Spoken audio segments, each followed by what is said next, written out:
राजस्थान के पूर्व मुख्यमंत्री अशोक गहलोत शनिवार को 4 बजे सारंगपुर पहुंचे। मंच पर उनके साथ प्रदेश अध्यक्ष जीतू पटवारी, रामेश्वर निखरा, दीपक जोशी, कुणाल चौधरी मौजूद रहे।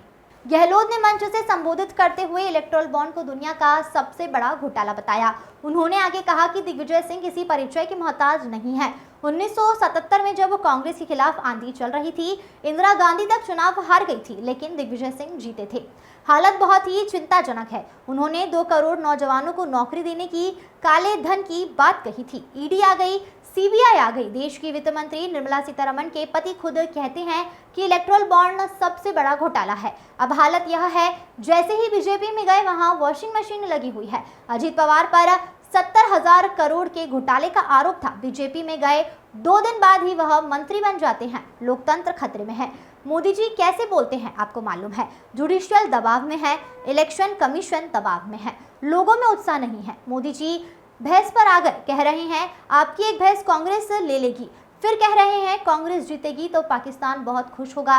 यह चुनाव संविधान बचाने का चुनाव है। उन्होंने कांग्रेस की 5 गारंटी के बारे में विस्तार से समझाया और कहा कि मोदी जी का मैनिफेस्टो झूठ का पुलिंदा है। आप ऐसा व्यक्ति चुनकर भेजें कि पार्लियामेंट में आपकी आवाज बुलंद कर सके। अब की बार 400 पार की बात कर रहे, यह हवाई बातें हैं। जो हालत है वह आपके सामने है। जीएसटी से लोग बर्बाद हो गए हैं। लोकतंत्र खतरे में है। मोदी की गारंटी लोकतंत्र की परंपरा के लिए हानिकारक है। यह लोग खतरनाक है, इनके इरादे खतरनाक है। कांग्रेस के प्रदेश अध्यक्ष जीतू पटवारी ने 2024 और 2014 के नरेंद्र मोदी के भाषण आपको याद है कि नहीं? वह कहते थे न खाऊंगा न खाने दूंगा, देश को विश्व गुरु बनाऊंगा। उनके वादों पर देश ने भरोसा किया। देश में कोरोना हुआ तो नरेंद्र मोदी ने कहा थाली बजाओ, पर देश उन पर भरोसा कर रहा था। 10 साल बाद आज सर्वाधिक बेरोजगारी है तो वो भारत में है। राजस्थान के बांसवाड़ा से आई भगवती भील ने कहा कि आप उस समय कह रहे थे कि मैं भी चौकीदार। अब जितने चौकीदार थे वह पुलवामा, इनका RDX कहाँ से आया? उन्होंने कहा कि हमें 4 किलो अनाज नहीं चाहिए, हमें अपने छोटे छोटे बच्चे को पढ़ाना है, हमें रोजगार चाहिए। दीपक जोशी ने कहा कि उनका चुनाव चिन्ह पहले दीपक था, लेकिन दीपक तो अब कांग्रेस में है। जहां सच होता है वहीं दीपक होता है। Channel head Salman Ali. जितने देर टूटे नहीं दिया, खालिस्तान नहीं बने दिए पंजाब को, तो जान की बाजी लगा दी। मैंने के 2 दिन पहले कहा, उन्होंने उड़ीसा में मैं उनका मंत्री था, मुझे उन्होंने कहा कि मेरी जान जा सकती है। और उड़ीसा में पब्लिक मीटिंग में कहा उन्होंने मेरी जान जा सकती है, और अगर मेरी जान जाएगी तो मेरे खून का एक खतरा देश को मजबूती प्रदान करेगा। कभी में नाम नहीं लेंगे। पंडित नेहरू नींव रखी देश की, कभी नाम नहीं, बल्कि उनके बारे में क्या क्या षड्यंत्र किए गए। इंदिरा जी चुनाव हार गई थी, आंधी चल रही थी कांग्रेस के खिलाफ में, तब उन्होंने इलेक्शन लड़ा क्षेत्र में विधायक का, और वो कामयाब हुए। मगर जनता ने आशीर्वाद दिया।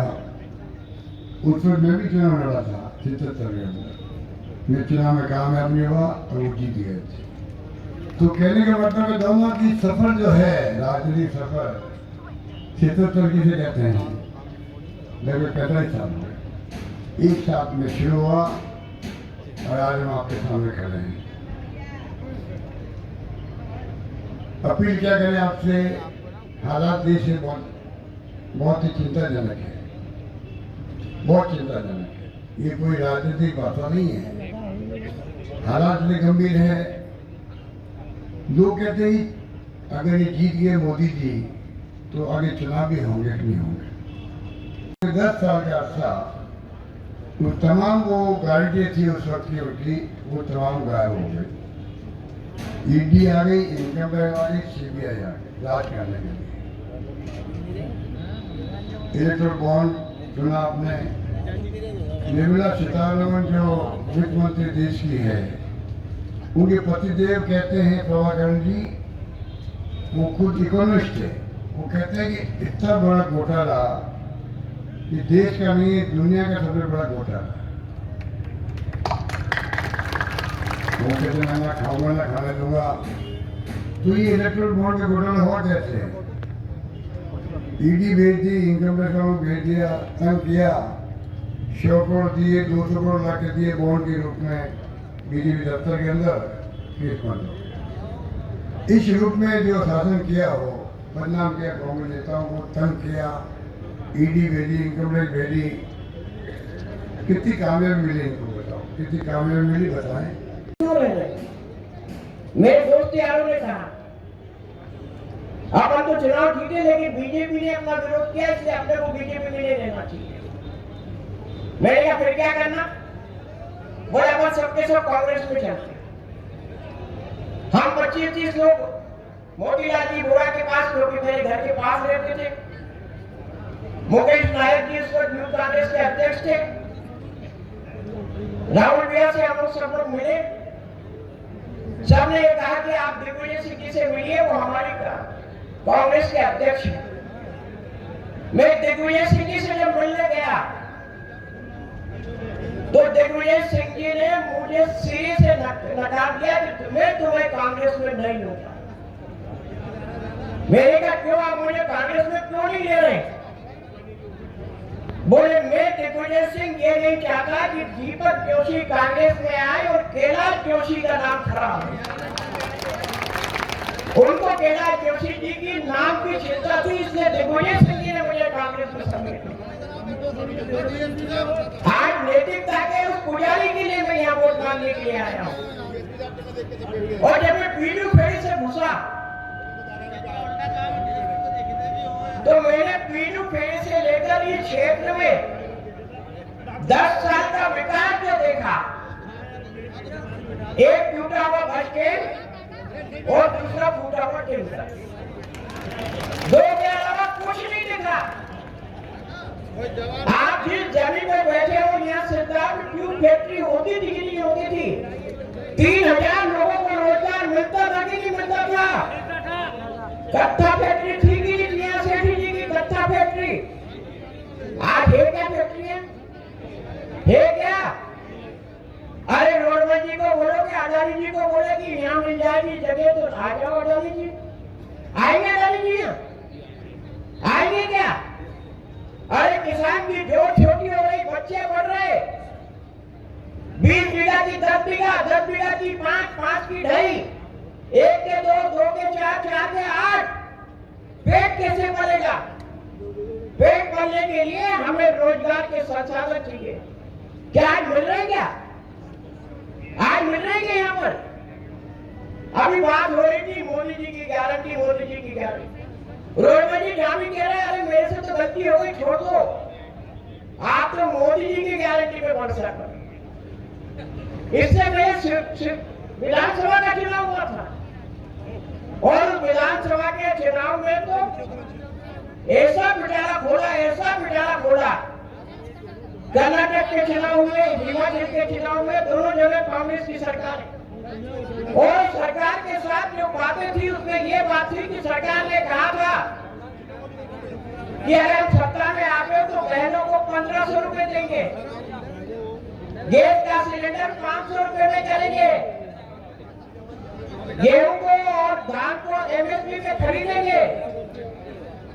तो मध्य प्रदेश के मुख्यमंत्री शिवराज सिंह चौहान को लिखा काम तो कुछ नहीं है, दिन में 2 बार नाचने गाने का कार्यक्रम करता था, टेंट लगते थे, पूरी जनता भरी जाती थी, आंगनवाड़ी वाली चलो, अस्पताल वाले चलो, जो देखो वो चलो। और चलने के बाद वो मन से गाके नाचते बोलता था। जब उसको पता लगा कि 1000 रुपए 1500 रुपए अगर कांग्रेस दे देगी तो मेरा क्या? भूल भुलैया में शायद भूल गया बेचारा और कह गया कि मैं आपको 1000 रुपए दूंगा, बहनों में तुमको 1000 रुपए दूंगा। किसी ने कहा कांग्रेस ने तो 1500 की बात की, तो 1000 देगा तो काम नहीं चलेगा।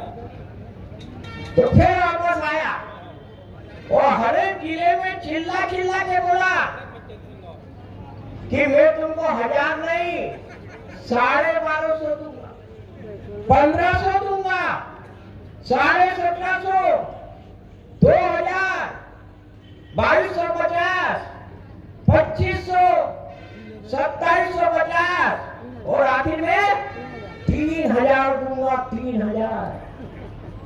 बहनों तुम्हारे ये भैया तुमको 3000 देगा।